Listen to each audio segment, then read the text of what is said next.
కాంశీరామ్ మాయావతిల స్ఫూర్తితోనే తాను ముందుకు పోతున్నానన్నారు జనసేన చీఫ్ పవన్ కళ్యాణ్. బీఎస్పీ జనసేనల ప్రచార సభ తిరుపతిలో జరుగుతోంది. ప్రత్యేక హోదాపై మొదటగా పోరాడింది తానేనని గుర్తు చేశారు.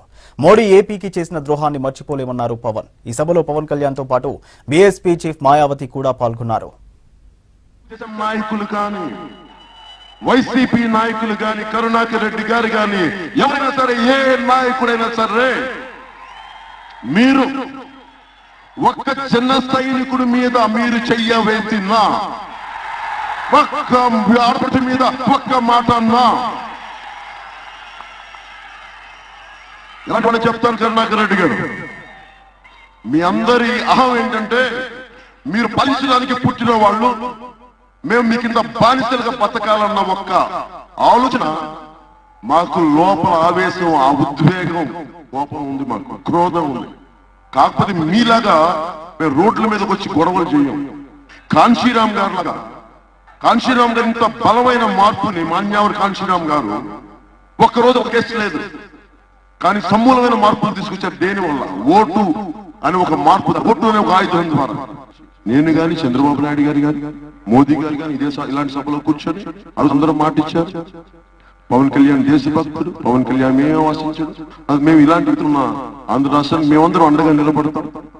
చాలా పెద్ద గొంతుతోటి, భారీ మనసుతోటి మోదీ గారు ఏం చెప్పారు, మనకి 5 కాదు మీ 10 సంవత్సరాల సాక్షాత్తు వెంకటేశ్వర సాక్షిగా చెప్పి వెళ్ళిపోయారు. అది ఆయన నమ్మే దైవాన్ని.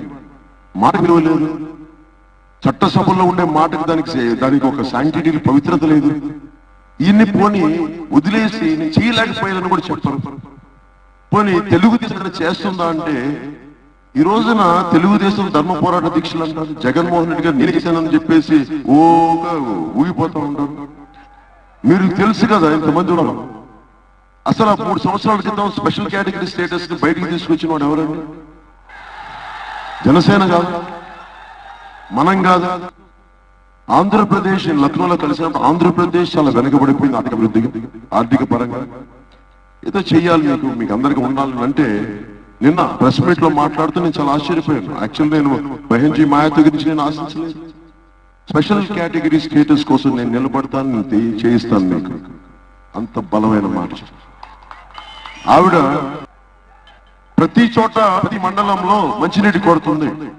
వచ్చిన 6 నెలల నుంచి 18 నెలల్లో అన్నిటికీ మంచినీటి కొరతను తీర్చే బాధ్యత జనసేన ప్రభుత్వం తీసుకుంటుంది.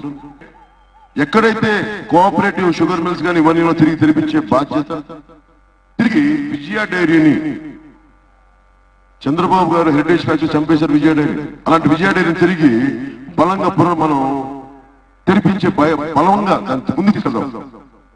హెరిటేజ్ ఫ్యాక్టరీని ఎలా అయితే విధ్వంసం చేసిందో మన విజయ డైరీని, ఒక ఆయన చెప్పులు లేకుండా విజయ డైరీ కోసం ధ్వంసం చేశారని చెప్పి, పాడి పరిశ్రమ కోసం ఒక ఆయన, రైతుల కోసం ఒక అన్న చిత్తూరులో జిల్లా పెద్దలు ఆయన చూసి ఆయన కదిలిపోయిన ఆయన గొప్పతనం చూసి ఆయన చేసిన త్యాగాన్ని, చెప్పులు లేకుండా 16 సంవత్సరాలు అలాగే ఉన్నందుకు ఆయనకి నేను మాటిస్తున్నాను. ప్రజలందరి తరపున ఆయనకి నేను మాటిస్తున్నాను. విజయ డైరీ పేరు మస్తాను, ఇంకోటి ఏమో చేస్తాను, తిరుమలలో ఏది పెడతామో తెలియదు, కానీ ఆ రోజున ఇంకో సమాంతరమైన డైరీని ప్రజలందరూ ఉపయోగపడేవాళ్ళు, కేవలం హెరిటేజ్ కి ఒక అందరికి కొత్తది